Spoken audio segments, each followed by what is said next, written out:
Hi, Yassine from Change Wealth here to talk to you today about what is an RRSP and what is a TFSA. These are acronyms we'll hear very often in discussion of the Canadian retirement landscape and what you ought to consider in saving for retirement, for example. But today we're going to look at what those acronyms actually mean, what are the main features of the account types, and what are their advantages. So the first thing I'll note is simply what the acronyms stand for. RRSP is Registered Retirement Savings Plan. TFSA is Tax-Free Savings Account. And something you should probably note as well is that these are not things that you buy. You don't buy RRSPs. People will often use that language. But actually, an RRSP and a TFSA, these are just account types, right? So you can hold the same unit of a mutual fund or the same unit of a stock or even cash in any of these accounts. You don't actually purchase RRSPs. You would, like for example, you wouldn't say, I bought a bank account. You would say, I put money into a bank account. Similarly, you put money into an RRSP or into a TFSA. Okay, so suppose we have three different account types. We have our RRSP, our TFSA, and on the other hand, if it's not registered and it's neither one of the RRSP or TFSA, for example, you might have a non-registered account, which then just dictates the taxation of the account. Anyway, think of these three accounts as like buckets that we can put things into. So whether that's stocks, bonds, mutual funds, cash, whatever. If we make $100 contribution to each of these account types. So contribution is just the word we use to talk about the money that we put into the account. So if we contribute $100 to each of these three account types this year, for example, let's look at what happens this year and in future years related to the taxation of that $100. So the first thing we'll note is whether or not that contribution this year is taxed. So in the year that the contribution is made, and in the case of the non-registered account and the tax-free savings account, that contribution is taxed.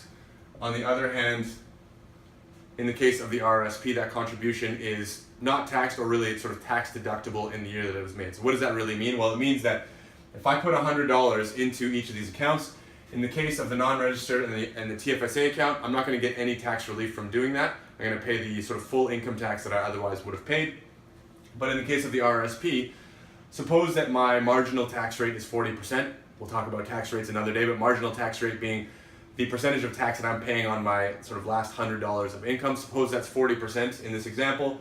If I make a $100 contribution to my RRSP account, then at tax time, at the end of the year, I will actually get a refund, all else equal. I'll get a refund on that $100 contribution to the RRSP account. So in this example, if my marginal tax rate is 40%, all things equal, I will get $40 back at tax time because of my contribution to that RRSP account. Now, moving on, throughout the life of the investment account, let's look at what happens on the investment gain, whether that's taxed. So in the case of the non-registered account, there's a whole system of taxation around how investment gains are taxed.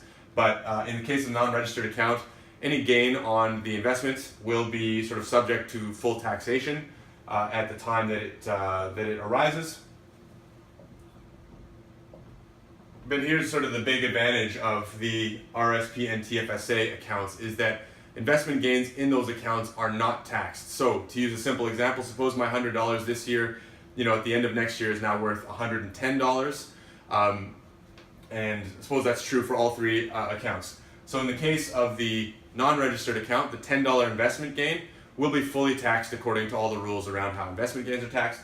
But in the case of the RRSP and the TFSA, that $10 gain is not taxed, so that $110 is allowed to remain in the account in full and keep growing accordingly. So that's and there's a bunch of implications of that. Maybe we'll talk about them another day, but that's the gist of it for now. And then if we look at what happens when we actually start to withdraw money from these accounts. So down the line, I've gotten to retirement, for example, and I've now made, for instance, a $50 withdrawal from each of these accounts. Let's look at whether those withdrawals are actually taxed.